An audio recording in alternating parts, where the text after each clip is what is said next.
Om Namo Bhagavate Nityanandaya. Conferred the designation of Guru on Tulsi Mata.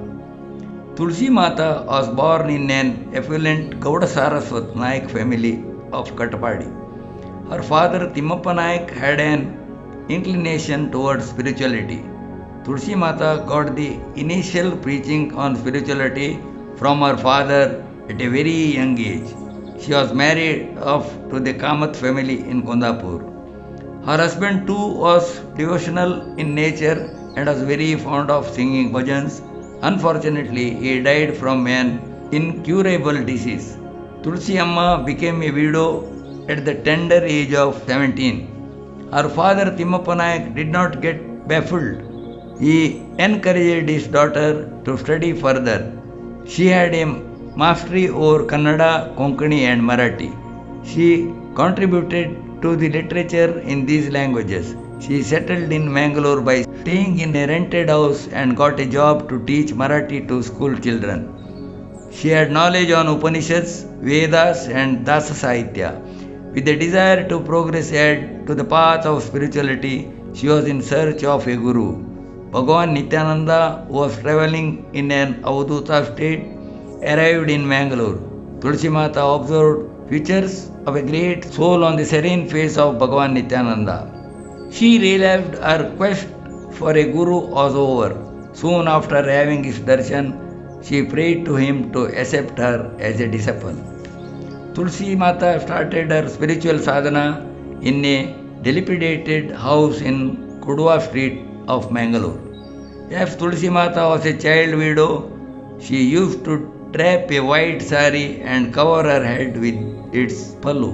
She used to wear the sacred thread Yajnopavita and perform Sandhya Vandana ritual. Bhagavan Nityananda conferred spiritual energy on her through Shaktipat.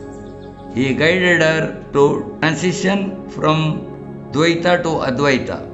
Accepting her as the first disciple, he preached her the secret of Chidakasha Gita and made her realize the divinity of the self. In those days, widows were frowned upon and were forbidden to participate in any religious activities. Bhagavan Nityananda had sparked a revolution by accepting a widow as his disciple.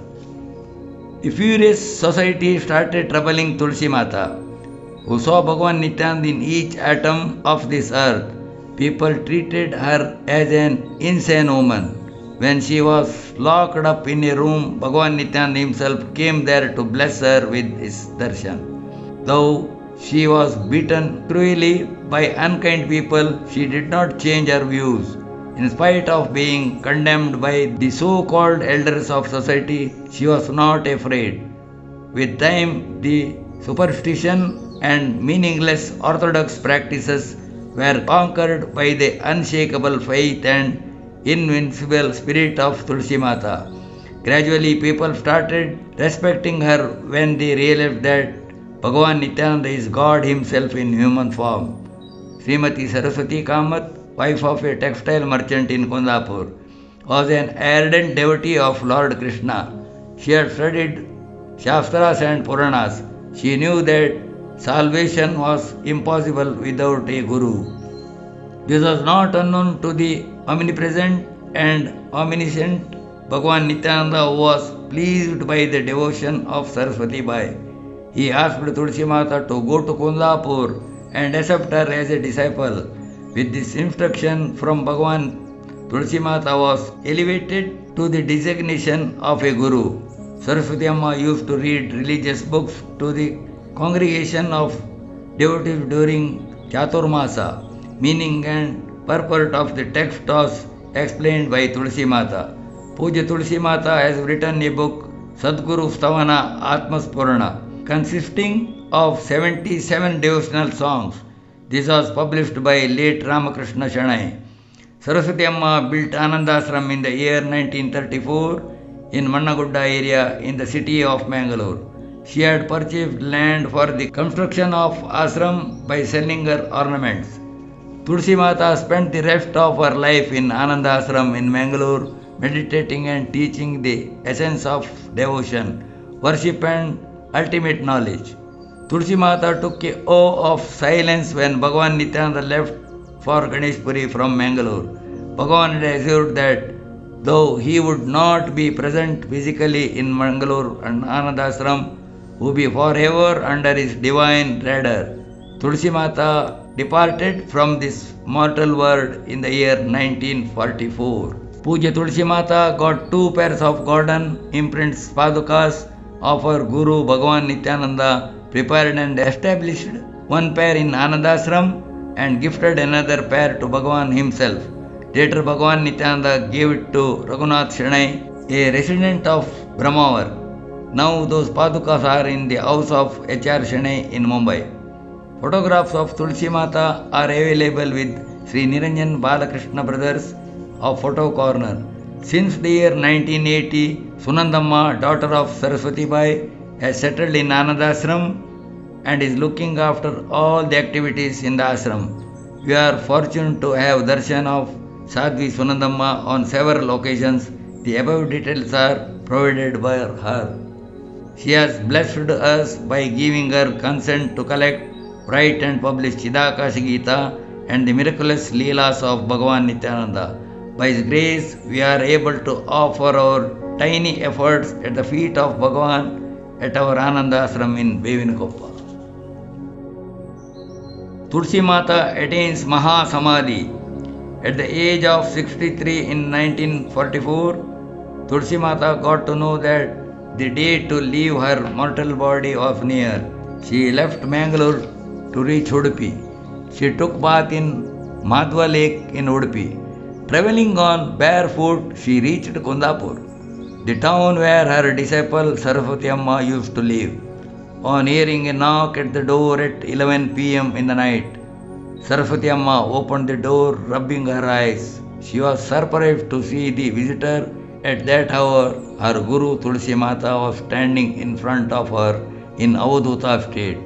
Weak body, soiled clothes, and the eyes shone like stars. No thought of food, not aware of the condition of clothes. After inviting Tulsi Mata inside the house, Saraswati Amma rushed to kitchen to cook something for her Guru. When she was about to serve food, Tulsi Mata said, "Saraswati, thank you for taking trouble to cook at this hour for my sake. Sorry, I cannot eat it now. In fact, I haven't eaten anything since 2 months." Tulsi Mata opened her mouth. All over her mouth was ulcers that caused her lot of agony. Saraswati Amma milked a cow and gave a glass of lukewarm milk to Tulsi Mata. After drinking milk, Tulsi Mata said, "Saraswati, when I was coming here via Kalyanpur road, I encountered a wedding party. Everyone, the bride, her family, bridesmaids, and the band groups looked like Nityananda Bhagavan.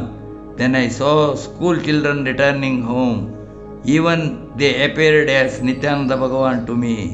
Birds, animals, and all the people I crossed path with appeared like Nityananda Bhagavan. Whole world is manifestation of Nityananda. After seeing so, she became quiet. She lived for 2 months without consuming food and water by the sheer grace of Bhagavan Nityananda. On the day of Ashadha Ekadashi, she attained Samadhi chanting Om Namo Bhagavate Nityanandaya.